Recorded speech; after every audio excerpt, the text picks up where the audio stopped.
Savete discipuli. Let's do the last sentence in this series. This one is from Euclid. Punctum est id cuius nullae partes sunt.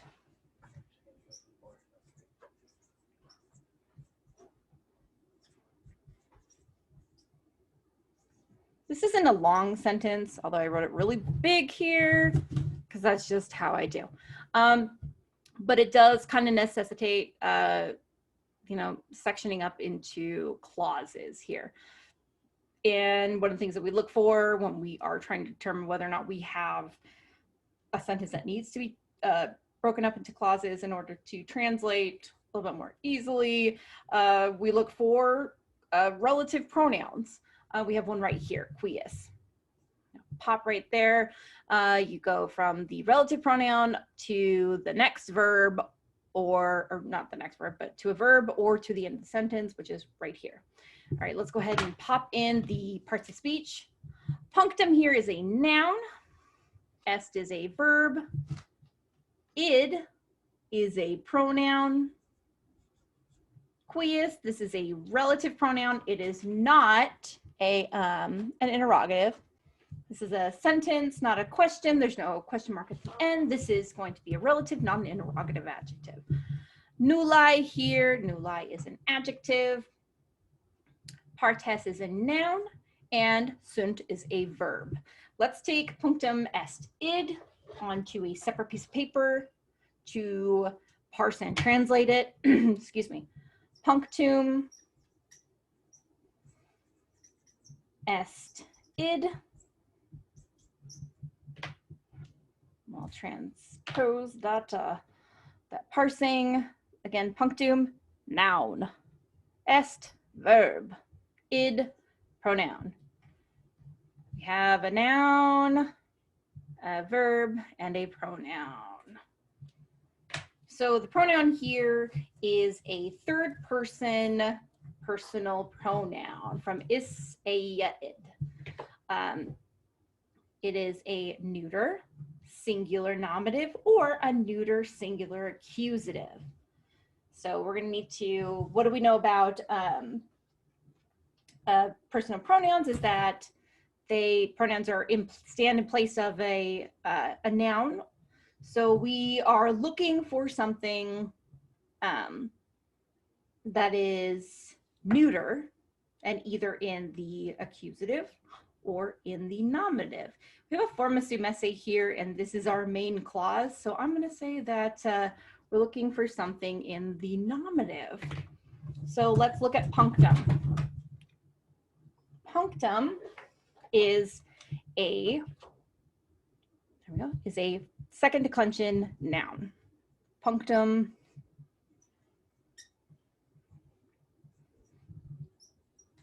puncti.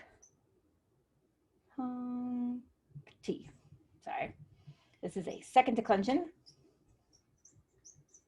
And what do we know about the second declension? First declension is all feminine. Second declension is masculine and neuter. Punctum puncti, this is a neuter noun. So punctum puncti, this is a point, as in like a point, a dot. Let's decline it. Punctum, singular nominative, the point. Plural, punct, points. In the genitive, in the singular, puncti, of the point. In the plural, punctorum, of the points. In the dative, puncto, to for the point. In the dative plural, punctis. In the singular accusative, punctum. Dagnabbit, I forgot the C in the, now it is singular. And in the accusative singular. What a mess. Anyway, punctum. Oh, so messy. In the accusative plural, we repeat the nominative form, puncta. In the ablative, where's my ablative color? Here it is. Okay, puncto.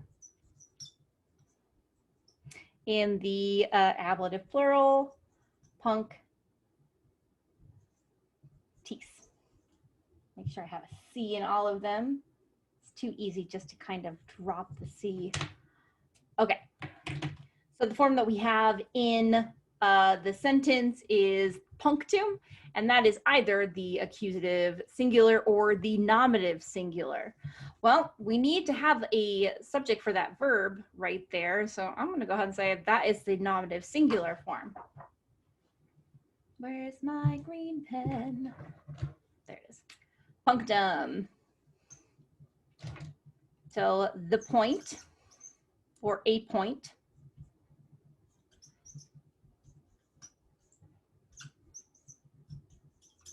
Latin doesn't have articles, so it's difficult sometimes to know if I need a or if I need the when I'm translating. So why not just put both?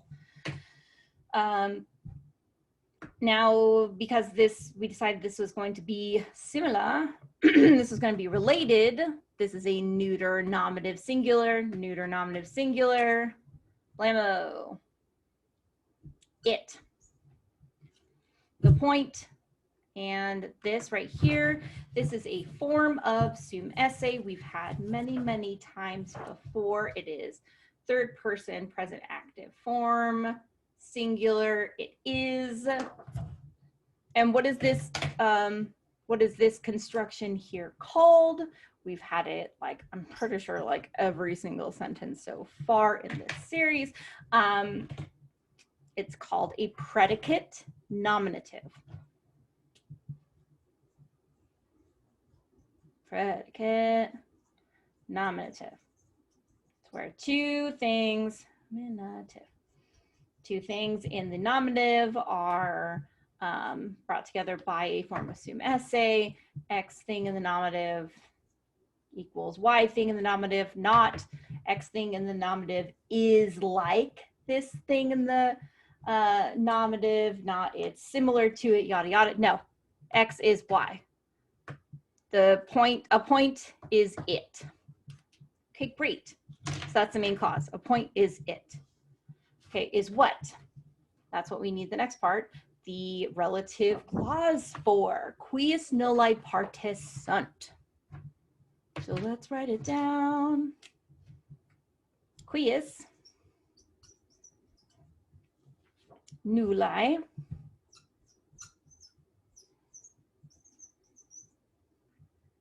partes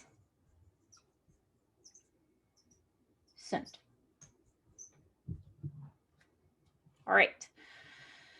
So we needed that id in the last clause to be there because cuius, this is a form of cuique quod. Okay, it is a genitive singular form of the masculine, feminine, and neuter. So we needed that id stated so that we knew the gender and so we knew the gender of cuius. And so we had something for cuius to act on explicitly. So we knew cuius needs an antecedent and that just makes it easier. We could go into the verb, but isn't it just nicer when the antecedent is out in the open and we don't have to, you know, play Sherlock Holmes to find it? So cuius is taking id as its antecedent. Remember, antecedents and relative pronouns need to agree in gender and in number, not necessarily in case. So id is, the gender is neuter, the number is singular. So this is a neuter singular. It is the neuter singular form of cuius. Okay, so this form, the genitive form here, is of which or whose. Okay, of which or whose. The verb in this sentence is, or in this clause, in this part of the sentence, in this clause is sunt. If we go back to our assume essay chart, sunt is the third person plural form in the present tense. So we used ist already, is, we now need third person plural, are. So they, we don't have a they yet. We don't know who they are, but they are.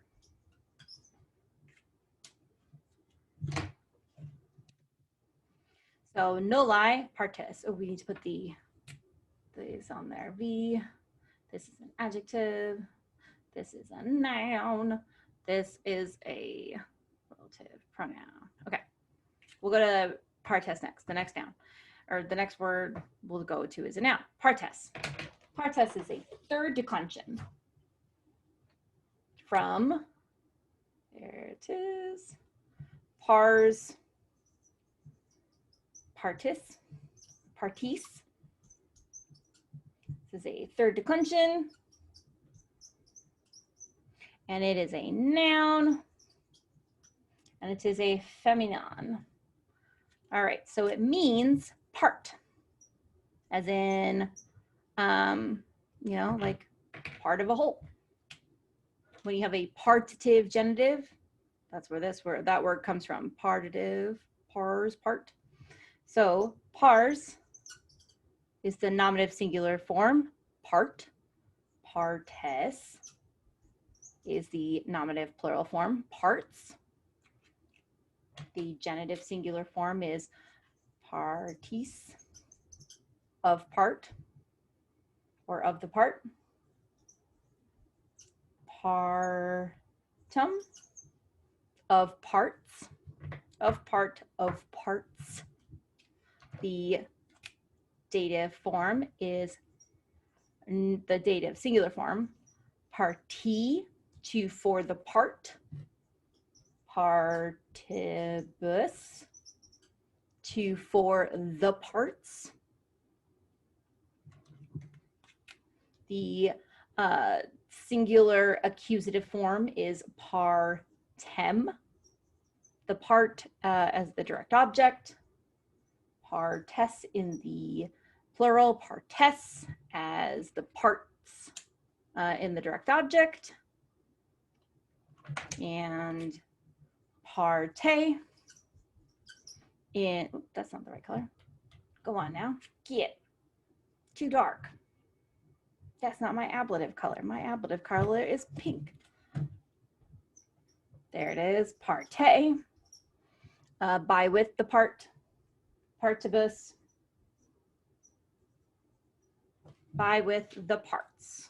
So the form that we have in the clause is partes, and that's either going to be the nominative singular, or sorry, not the singular, the nominative plural or the accusative plural form.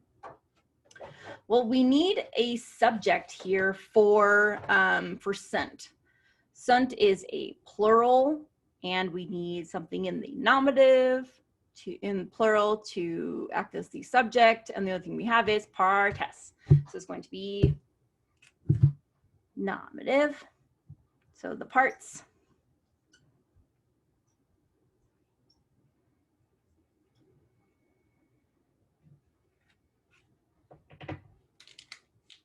And then we have nullae. Nullae is an adjective, needs a noun to modify. We have a noun right here. So let's look at this, this adjective decline. So this adjective comes from nullus, nulla, nullum. And this is a first, second declension adjective. Okay, so this means like none or no, no, none, not any.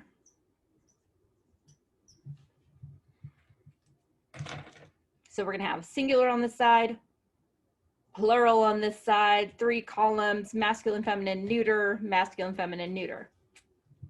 So our nominative singular masculine, nullus, nulla, nullum.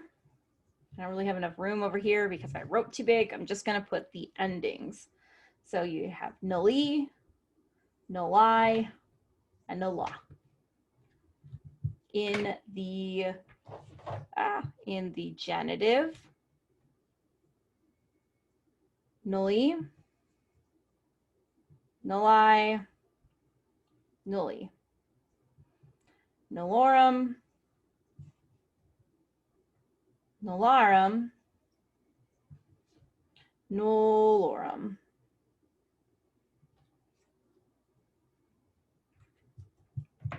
In the dative,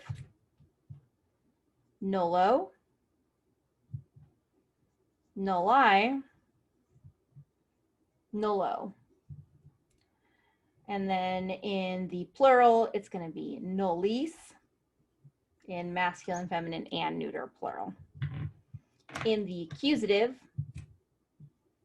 nullum, nullum, nullum. In the accusative, nullos. Well, that sounded really like Pennsylvania. Nullos. Get a hoagie. Can you get me some water? There's nullos, water. Nullas. And then in the neuter accusative plural, nulla.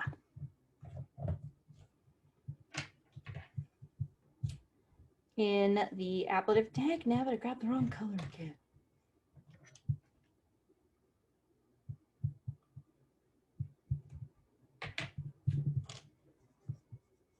Nullo, nulla, nullo, and then nullis all the way across. So what we have in this sentence is nullae, which is the genitive singular feminine, dative singular feminine, or nominative plural feminine. We need nullae to modify a noun in this clause. The only other noun it can modify is partes, which is a feminine nominative plural. So that makes this form feminine nominative plural instead of feminine genitive or dative plural. So this is a feminine nominative plural. So it'd be like no, not any, none, noun plural. So this sentence is, or this part of the sentence, this clause is of which, referring to the it of which or whose, they are, the parts are, parts, they are none. So there are no parts.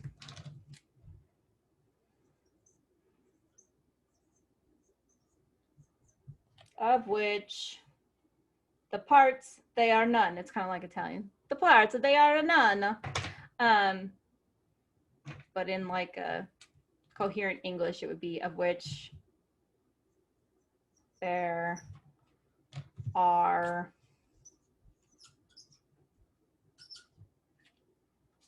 are no parts. Okay, so put that together with the first part of the with the first clause here. Punctum est id. Punctum est id, which was a point, is a point is it. In English, we would say a point is that. A point is it. A point is that. is that of which there are no parts.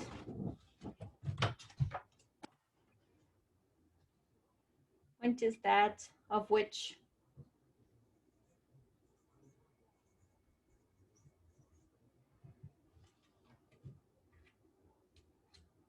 there are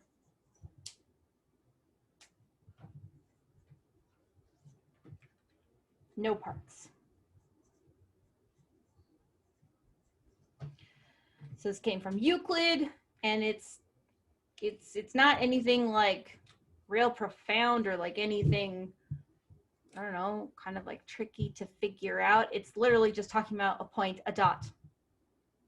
A dot. A dot is not a segment. A dot is just a point.